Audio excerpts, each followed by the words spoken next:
صالح صلو علیہ وآلہ الصلاۃ والسلام علیک یا سیدی یا رسول اللہ وعلی آلہ وصحبہ یا حبیب اللہ۔ ہم دو سال کے بعد رب العزت کا شکر ادا کرتے ہیں اس بات کی بیانات میں اپنے محبوب صلی اللہ علیہ وآلہ وسلم کا امتی اور غلام بنایا۔ آج محرم نام کی 9 تاریخ ہے اور 10 تاریخ کو ایک بہت بڑا سانیہ رونما ہوا۔ 61 ہجری نواسہ رسول جگر گوشہ بطور جنتی جوانوں کے سردار امام علی مقام امام حسین کو ساتھیوں سمیت شہید کر دیا گیا۔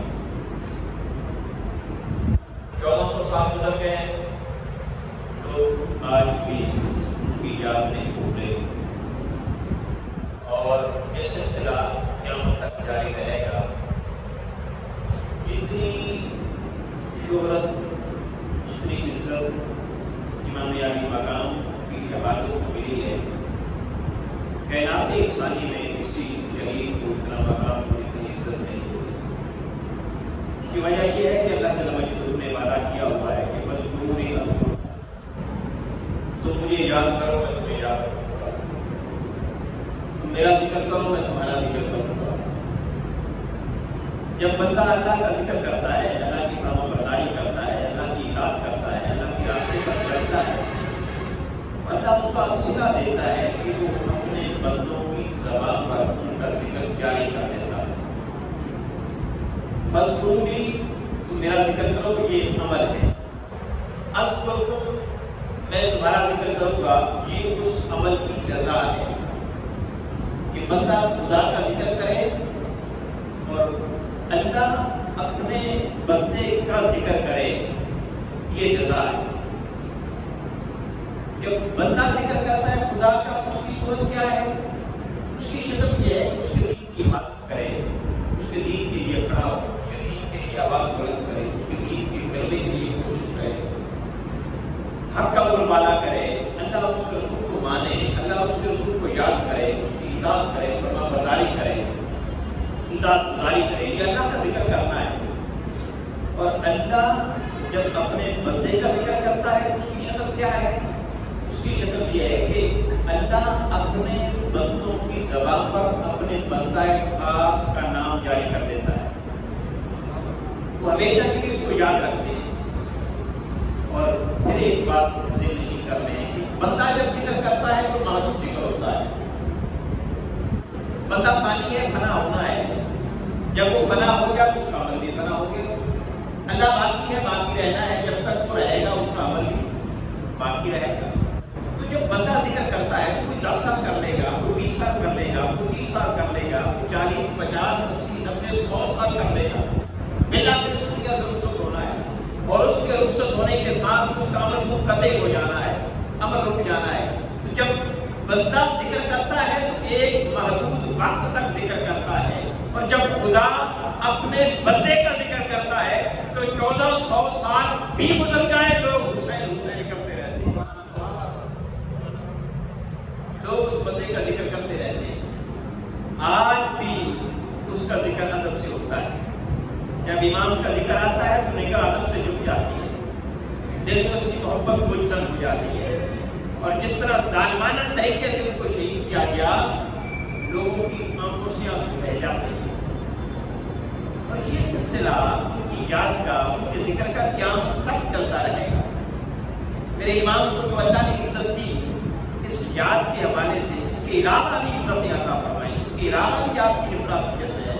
حضرت حذیفہ بن یمان کہتے ہیں کہ نبی مکرم صلی اللہ علیہ وسلم کے پاس میری والدہ نے مجھے بھیجا ترمذی شریف کے اندر سے، اور کہا کہ بیٹا جا ان سے میرا سلام کہنا، حضور کو میرا سلام کہنا، اور اپنے لیے اور میرے لیے بخشش کی دعا کروانا۔ کہتے ہیں کہ میں آقا علیہ السلام کی بارگاہ میں گیا، نماز مغرب کا وقت قریب تھا، میں انتظار میں ہو گیا کہ نماز ہو جاتی ہے تو پھر حضور کو سلام کروں گا اور اپنا خطبہ بیان کروں گا۔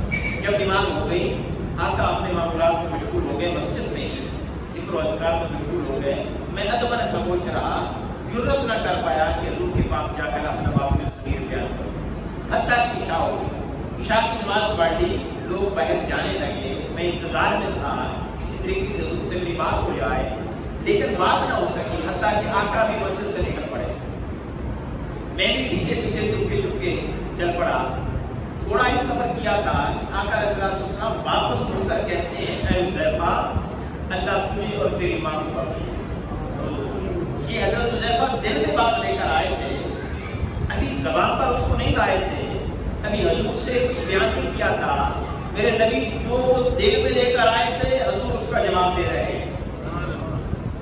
اور پھر کہتے ہیں کہ میری جھجک ختم ہو گئی. میں حضور کے قریب گیا اور قریب جا کر میں نے آقا علیہ السلام کو سلام کیا. اب حضور مجھ سے فرماتے ہیں کہ حذیفہ آج میرے پاس ایک فرشتہ آیا ہے جو آج سے پہلے کبھی نہیں آیا، آج سے پہلے کبھی نہیں آیا. یہ ترمذی شریف کی حدیث ہے.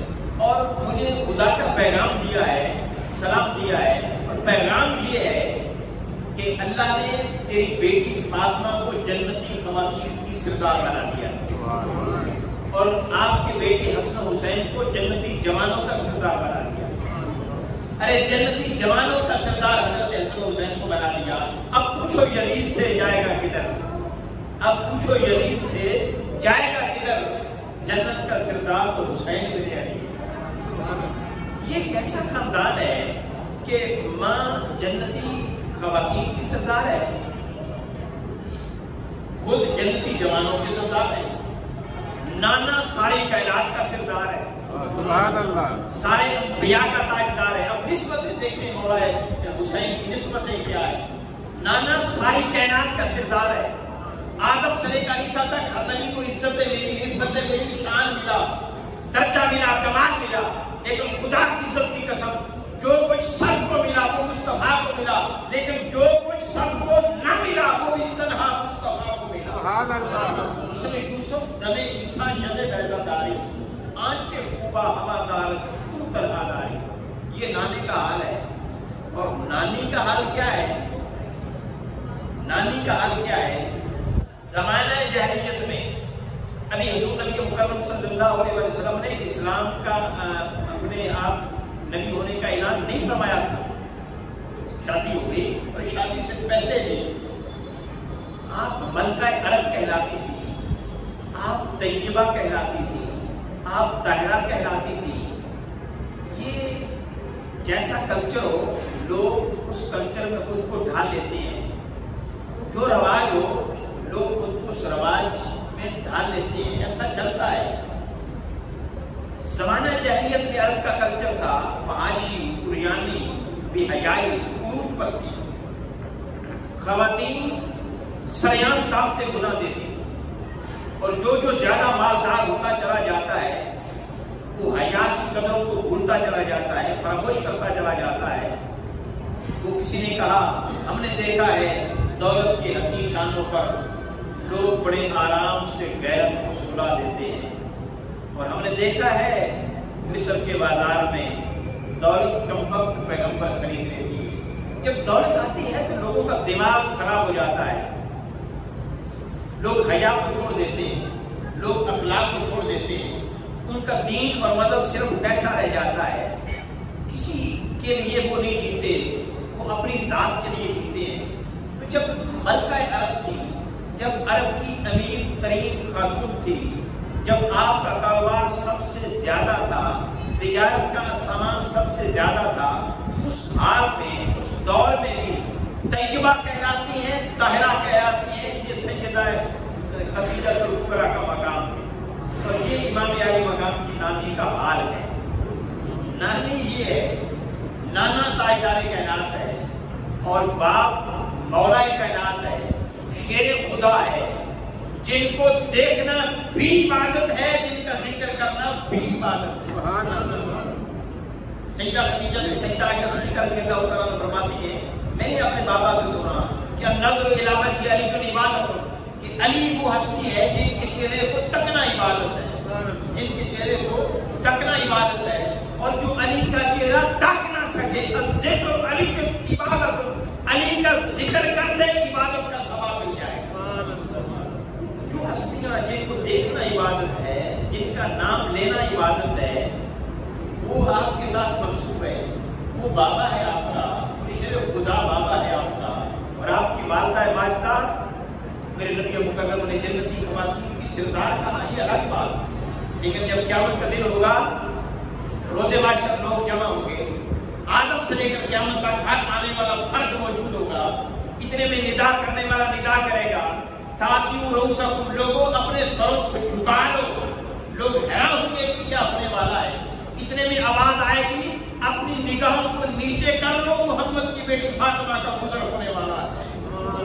70,000 نوروں کے جھرمٹ میں، اتنے بڑے پروٹوکول میں سیدہ فاطمہ الزہرا جنت کی طرف روانہ. وہ والدہ ہے، وہ والدہ ہے. اور میرے نبی مکرم صلی اللہ علیہ وسلم نے فرمایا، حضرت عبداللہ بن عباس رضی اللہ تعالیٰ عنہ نے، آقا فرماتے ہیں کہ میں شجر نبوت ہوں، میری بیٹی فاطمہ اس شجر نبوت کی ٹہنی ہے، میرا علی اس شجر نبوت کا پھول ہے، میرا حسن اور میرا حسین اس شجر نبوت کے پھل ہیں، اور ہم سب سے عقیدت و محبت رکھنے والے اس شجر نبوت کے پتے ہیں. اور یہ مل کر درخت مکمل ہوتا ہے، اور یہ اسی شان کے ساتھ درخت جنت میں جائے.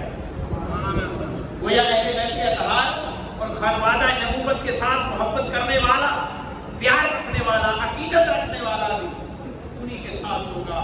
میرے آقا علیہ الصلوۃ والسلام نے فرمایا، المرء مع من احببت، آدمی قیامت کے دن اسی کے ساتھ ہوگا جس سے محبت کرتا ہے. اور قرآن مجید میں ہے، یوم ندعو کل اناس بامامہم، اس دن اعلان کرنے والا اعلان کرے گا قیامت کے دن. قرآن نے کہا بنی اسرائیل میں ہے، سورۃ بنی اسرائیل میں قرآن نے کہا کہ اعلان کرنے والا اعلان کرے گا کہ اپنے اپنے امام کے پیچھے ہو جاؤ. آج قیامت کے دن تمہیں اپنے اپنے امام کے پیچھے ہونا پڑے گا. دنیا میں جس کو امام مانتا ہے، جس کو پیشوا مانتا ہے، جس کو حکمران مانتا ہے، جس سے تمہاری عقیدت ہے، جس سے تمہاری محبت ہے، جس سے تمہاری چاہت ہے، آج وہ امام ہے، وہ اچھا ہے، وہ برا ہے، وہ دیانتدار ہے، وہ کرپٹ ہے، وہ جیسا بھی ہے، دنیا میں جس کو تم نے ایمان مانا، آج اس کی اقتدا تمہیں نصیب ہوگی. اگر اچھوں کے ساتھ ہوگا تو اچھوں کے ساتھ حشر ہوگا، اگر دنیا میں بروں کے ساتھ رہا ہوگا تو بروں کے ساتھ حشر ہوگا. لہذا آج اپنے امام کے پیچھے ہو جاؤ. ایک امام لوگوں کا یزید ہوگا، دوسرا امام لوگوں کا حسین ہوگا. ایک امام یزیدیت کی صفات کے حامل ہوں گے، دوسرے امام حسینیت کی صفات کے حامل ہوں گے. اب ہمارا کام ہے کہ ہم کن کے پیچھے چلتے ہیں.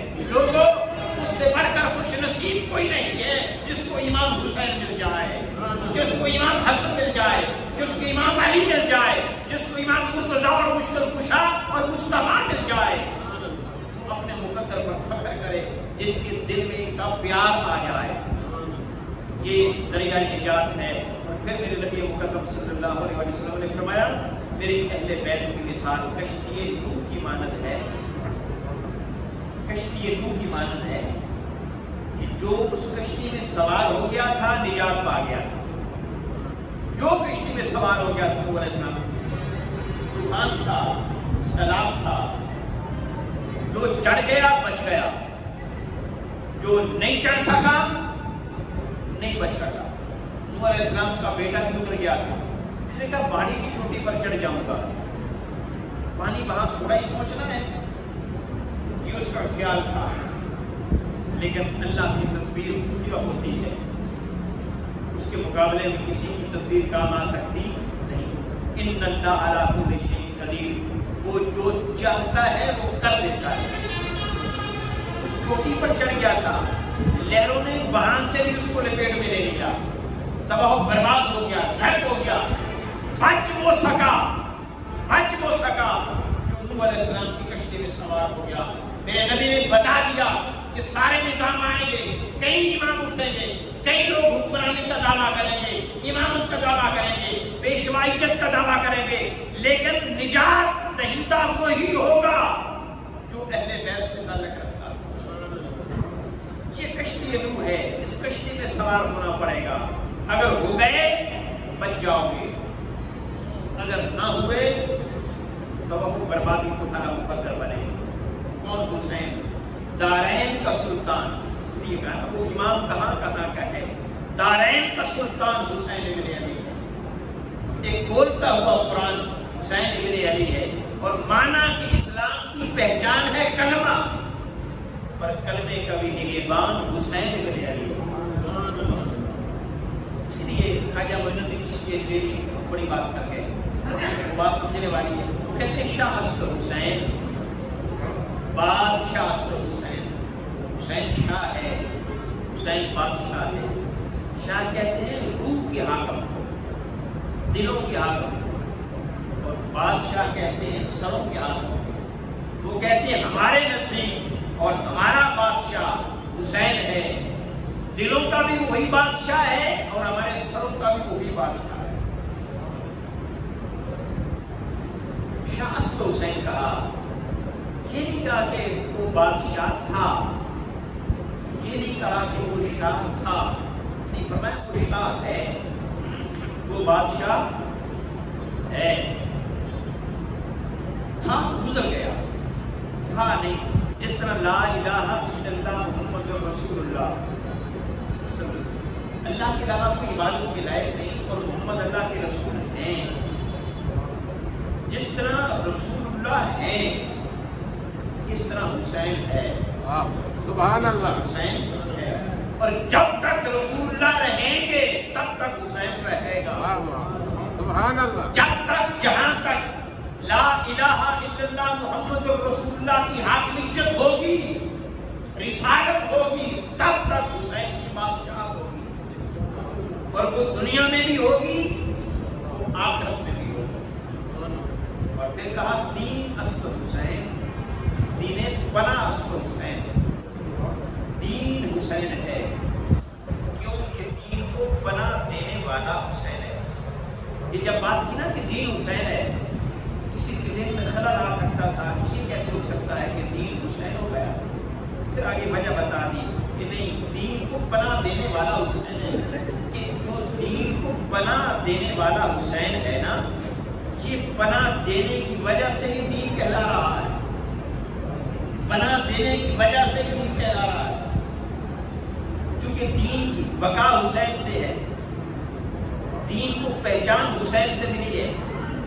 کہ دیکھیں آدم علیہ السلام سے لے کر عیسیٰ علیہ السلام تک ہر نبی آیا، اس نے خدا کا پیغام پہنچایا، اللہ کے دین دیا، وحدانیت کا درس دیا، اپنی رسالت کا درس دیا.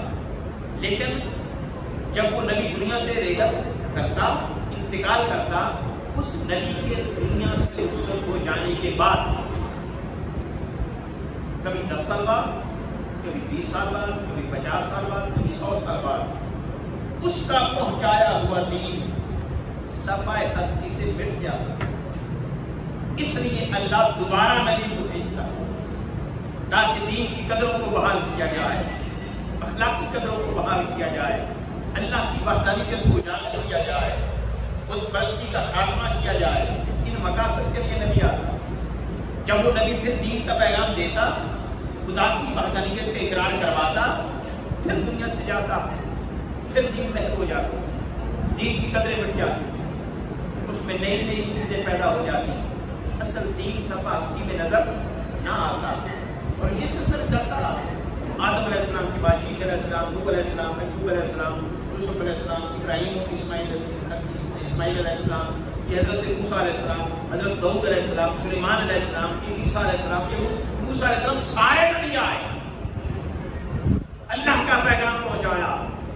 لیکن ان کے پیغام پہنچا کر چلے جانے کے بعد وہ دین حقیقی معنوں میں نظر نہیں آیا. اور وہ یہی کہتے رہے کہ وما علینا الا البلاغ المبین. اللہ نے کہا کہ یہ پیغام تم دے دو کہ ہمارا کام فقط اللہ کے دین کو پہنچانا ہے. حضور کو بھی یہ کہا، میرے محبوب آپ کہتے ہیں کہ میرا کام صرف دین کا پیغام پہنچانا ہے، ہدایت دینا جو خدا کا کام ہے. تو نبی خدا کا دین پہنچاتے رہے، خدا کا پیغام پہنچاتے رہے، دین کی قدریں بحال کرتے رہے، اللہ کی وحدانیت کا اقرار کرواتے رہے. لیکن دنیا سے جب جاتے دین کی قدریں مٹ جاتی. کیوں مٹتی؟ اور پھر امام علی مقام پہ پھر تاجدار کائنات آئے، میرے اور آپ کے نبی آئے، اور جب میرے حضور آئے آج 1400 سال گزر گئے، یہ دین آج بھی اپنی اصل حالت میں موجود ہے. اس دین کی قدریں مٹی نہیں. یہ الگ بات ہے کہ نافذ نہیں ہوا، دین موجود ہے، دین کا نظام موجود ہے، خدا کی وحدانیت کا اقرار موجود ہے، رسول اللہ کی رسالت کا اقرار موجود ہے. یہ چیزیں بنیادی چیزیں موجود ہیں. اعمال کی کمی ہے، اسلام ہے، مسلمانوں کی کمی ہے. اسلام کے موجود ہونے میں کوئی شک نہیں. اب فرق کیا کہ باقی نبیوں کا آیا ہوا دین مٹ گیا، مصطفیٰ کا پہنچایا ہوا دین بحال رہا. سوائے اس کے کوئی اور وجہ سمجھ میں نہیں آتی کہ آدم سے لے کر عیسیٰ تک کسی کے پاس حسین نہیں تھا، مصطفیٰ کے پاس حسین ہے. وہ آئے، ان کے دین کو کوئی بچانے والا نہیں تھا. مصطفیٰ آئے، مصطفیٰ کے دین کو بنا دینے والا حسین ہے. مصطفیٰ کے دین کو بقا دینے والا حسین ہے. مصطفیٰ کے دین کو اصل صورت میں آگے پہنچانے والا حسین ہے. اسی لیے کہا دین است حسین، دین پناہ است حسین. ارے دین ہی حسین ہے کیونکہ دین کو پناہ دینے والا حسین ہے. ہمیں اور آپ کو جب مشکل آتی ہے نا تو ہم دین کی طرف رغبت کرتے ہیں، نماز کی طرف توجہ کرتے ہیں، قرآن کی طرف توجہ کرتے ہیں، صدقہ و خیرات دیتے ہیں، گویا دین میں پناہ ڈھونڈتے ہیں. ہم پر مشکل آئے تو یوں سمجھ لیں کہ پناہ دین دیتا ہے، اور دین پر مشکل آئے تو پناہ حسین دیتا ہے. اس لیے کہا نا سرداد نہ داد دست آگے، سرداد نہ داد دست در دست یزید، حقہ کے بنائے لا الہ است حسین. سر دے دیا، دست نہیں دیا. سچی بات تو یہ ہے کہ ایسا عمل کر کے حسین نے دین کو بچا لیا. ایسا عمل کر کے حسین نے دین کو بچا لیا. سوال یہ ہے کہ حسین ہاتھ دے دیتے، بائعت کر لیتے. یہی پرابلم تھا نا. یہ مارکہ کربلا برپا ہونے کی وجہ یہی تھی نا کہ امام علی مقام نے بائعت نہیں کی. یزید کو امیر المومنین ماننے سے انکار کر چکے. یہی وجہ تھی. اگر بیعت کر لیتے مارکہ کربلا نہ ہوتا، 72 شہداء کے تن سر سے جدا نہ ہوتے، امام علی مقام شہید نہ ہوتے، علی اکبر نہ ہوتے، علی اصغر نہ ہوتے، عباس نہ ہوتے، علو محمد نہ ہوتے. سب کچھ ٹھیک چلتا رہتا. آپ بیعت کر لیتے. امام علی مقام نے بیعت نہیں کی، اپنی جان دے دی. یہ بیعت کوئی اتنی بڑی اہمیت کی حامل چیز ہے. اب یہ بات توجہ طرف، جس کے بدلے میں آپ نے جان دے دی، اتنی بڑی چیز ہے. حالانکہ نماز فرض ہے، نماز فرض ہے. آپ نماز پڑھ رہے ہو اور کچھ سانپ نکل آئے. اب آپ کو اپنی جان کا خطرہ ہو. علماء مسئلہ کیا بتاتے ہیں؟ آپ نماز جاری رکھیں، سانپ آ کر آپ کو ڈس کر شہید کر دے، یا آپ نماز توڑ دیں اور توڑ کر بھاگ کر یا اس کو مار کے اپنی جان بچائیں. کیا اسلام کہتا ہے؟ اپنی جان بچائیں. کیا نماز پھر قضا ہو جائے، پھر ادا ہو جائے؟ جان بچائیں. فرض نماز ایک طرف جان ہے. فرض نماز کو چھوڑنا جائز، جان کو ضائع کرنا جائز. جان بچانا فرض، نماز کو ترک کرنا فرض. یہ نماز کی ہی اہمیت ہے، دین کا ستون ہے. تو بائعت کیا تھی؟ جس کے لیے جان بھی دے دی.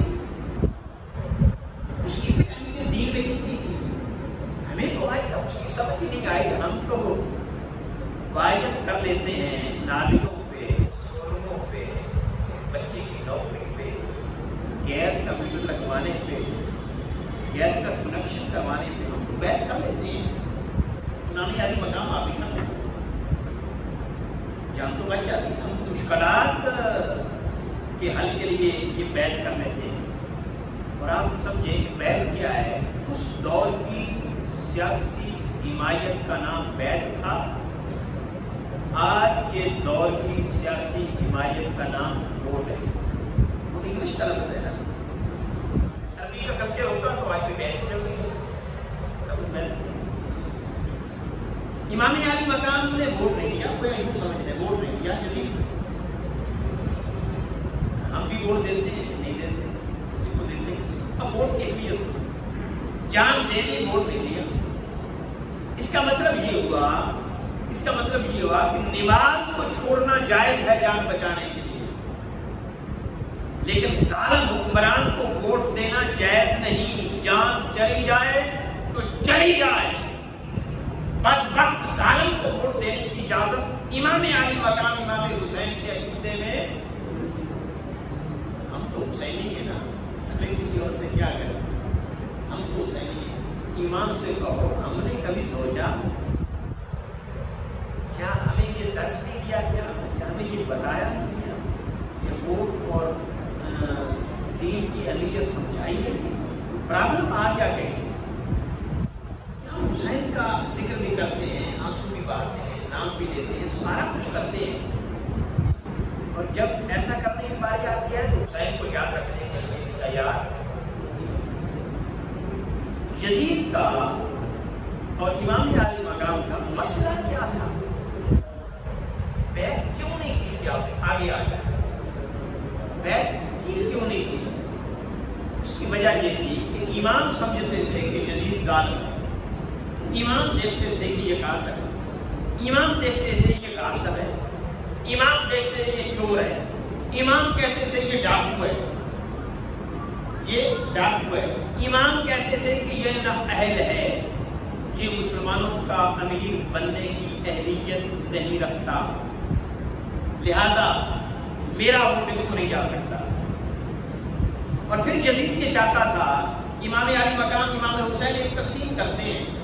آپ مسجد ممبر تک محدود رہیں، اللہ اللہ کریں، درس دیں، درس قرآن دیں، درس حدیث دیں، ذکر و اذکار کی محفلیں بجائیں، 11ویں کی محفلیں دیا کریں، محفل میلاد کروایا کریں، اور ختم سالہ آپ کروایا کریں. ہمیں کوئی اعتراض نہیں. آپ تبلیغ کریں، ہمیں کوئی اعتراض نہیں. لیکن آپ ہمیں کچھ نہ کہیں، ہمیں حکومت کرنے دیں. ہم ظلم کریں، کچھ نہ کہیں.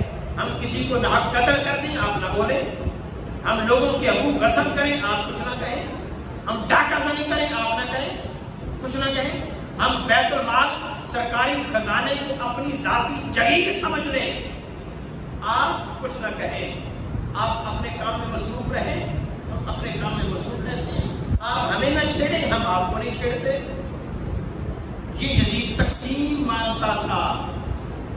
سیاست اور مذہب کو جدا کرنے کی تقسیم یزید مانتا تھا. امام علی مقام سیاست و مذہب کی تقسیم نہیں مانتے تھے.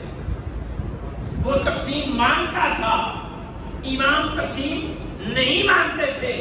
آج امام علی مقام کو کیسے بتایا جائے کہ آپ کی پوری امت اس تقسیم کو مان گئی ہے کہ مذہب مسجد تک محدود رہے اور سیاست تک آ جائے. مذہب والے سیاست کرنے والوں کو برا نہ کہیں اور سیاست والے مذہب والوں کو برا نہ کہیں. آج یہ تقسیم ہو گئی، آج تقسیم ہو گئی. اگر یہ تقسیم جائز ہوتی تو امام علی مقام کو میدان کربلا میں کبھی نہ آنا پڑتا، بلکہ اس سے پہلے تاجدار کائنات مسجد نبوی میں بیٹھ کر رات کو مصلی پہ نظر آتے، طائف میں پتھر کھاتے نظر نہ آتے. تاجدار کائنات درس حدیث درس قرآن دیتے، اللہ اللہ کرتے نظر آتے، حلال و حرام بتاتے، وضو کا طریقہ بتاتے، نماز کا طریقہ بتاتے، حج عمرے کا طریقہ سکھاتے رہتے. بدر میں دکھائی نہ دیتے، احد میں دکھائی نہ دیتے، خندق میں دکھائی نہ دیتے. ہجرت نہ کرنا پڑتی اور پھر پلٹ کر مکہ فتح نہ کرنا پڑتا. دندانی مبارک شہید نہ کرنے پڑتے. اپنے